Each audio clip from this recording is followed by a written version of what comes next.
안녕하세요. 하나의 주제를 명쾌하게 풀어드리는 시간입니다. 혹시 이런 생각 해보신 적 있나요? 정말 작고 눈에 보이지도 않는 무언가가 어떻게 세상을 통째로 바꿀 수 있을까? 이 질문은요, 사실 수세기 동안 수많은 사람들을 사로잡았던 아주 오래된 질문입니다. 오늘 우리가 함께 파헤쳐볼 이야기는 바로 이 질문에 대한 하나의 답이 될 수 있을 텐데요. 아주 짧지만 거대한 변화의 비밀을 담고 있는 이야기. 바로 누룩의 비유입니다. 자, 이 강력한 비유를 제대로 이해하기 위해서요. 오늘 우리가 함께 걸어갈 길을 먼저 한번 살펴보겠습니다. 그럼 첫 번째, 도대체 이 비유에서 말하는 핵심, 그게 뭘까요? 이야기의 중심에는 누룩이 있습니다. 여러분, 빵 만들 때 넣는 이스트 같은 거죠? 정말 작고 거의 보이지도 않는데 이게 일단 반죽 속에 들어가면 조용히 하지만 확실하게 전체를 부풀리고 변화시켜버립니다. 근데 여기서 정말 흥미로운 점이 있어요. 성경에서 누룩이라는 단어가 항상 좋게만 쓰이지는 않는다는 겁니다. 어떨 땐 부패나 위선 같은 부정적인 의미로도 쓰이거든요. 하지만 오늘 우리가 다루는 이 비유에서는 아주 강력하고 긍정적인 힘을 상징하고 있습니다. 그렇다면 이 선한 영향력은 대체 어떻게 작동하는 걸까요? 원본 자료를 보면 여기서 아주 중요한 차이점을 짚어주는데요. 비슷한 비유 중에 겨자씨의 비유라는 게 있거든요.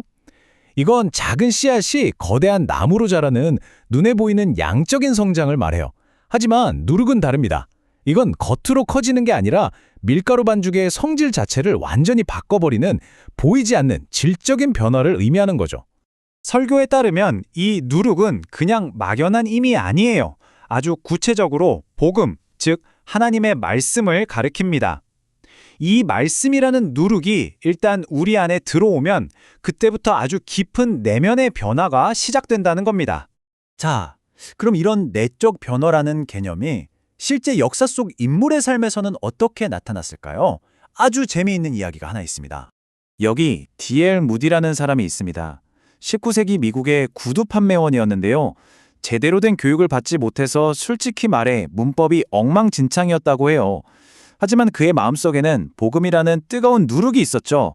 어느 날 이 무디가 세계 최고의 명문 대학인 케임브리지에 연설자로 초청을 받습니다. 청중은 누구였겠어요? 영국의 네로라 하는 엘리트 학생들이었죠.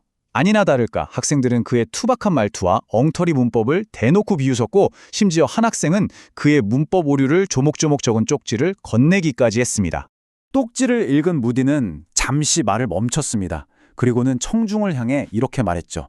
저는 제 서툰 문법으로 하나님께 영광을 돌리고 있습니다. 당신들은 당신들의 완벽한 문법으로 무엇을 하고 있습니까? 그리고는 연설을 끝내버렸어요. 그 순간 정말 엄청난 충격이 강당을 휩쓸었습니다. 수백 명의 학생들은 야유하며 자리를 떴지만 단 7명의 학생은 그 자리에 남아 깊은 감동을 받았습니다. 이 7명의 학생들은 나중에 케임브리지 7인이라고 불리게 됐는데요. 이들이 자신들의 삶을 세상에 헌신하면서 전 세계에 엄청난 영향을 미치게 됩니다. 바로 이거예요. 한 사람의 꿈이 없는 진심, 그의 누룩이 세상을 바꿀 리더들의 삶을 통째로 변화시킨 거죠. 이런 내적 변화의 원리는요, 한 개인에게만 적용되는 게 아닙니다. 원본 자료에 따르면 이게 한 나라의 문화 전체를 바꿔놓을 수도 있다고 하는데요. 바이킹 이야기를 한번 볼까요? 원래 바이킹은 아주 거친 해적들이었잖아요. 그런데 이들이 정복지에서 독실한 신앙을 가진 여성들을 아내로 맞이합니다. 이 어머니들이 자녀들에게 전혀 다른 가치관, 즉 신앙을 가르치기 시작한 거죠. 수세대가 흐르는 동안 이 조용하고 내적인 누룩이 결국 해적의 나라를 신사의 나라 영국으로 바꿔놓았다는 겁니다. 정말 놀랍지 않나요? 자, 이제 이 비유가 우리에게 주는 마지막 그리고 가장 중요한 교훈에 다다랐습니다. 그건 바로 접촉의 원리입니다. 생각해보세요. 아무리 좋은 누룩이라도 밀가루 반죽 속에 들어가지 않고 그냥 옆에 놓여있기만 하면 아무 일도 일어나지 않아요. 반드시 섞여야 합니다. 접촉해야만 힘을 발휘하는 거죠. 설교의 메시지는 아주 분명합니다. 이 변화의 잠재력, 이 누룩의 힘은 혼자 간직하라고 있는 게 아니라는 겁니다. 오직 다른 사람들과 만나고 부딪히고 섞일 때, 즉 접촉할 때만 그 능력이 발휘된다는 거죠. 이 이야기는 결국 우리에게 하나의 질문을 던집니다.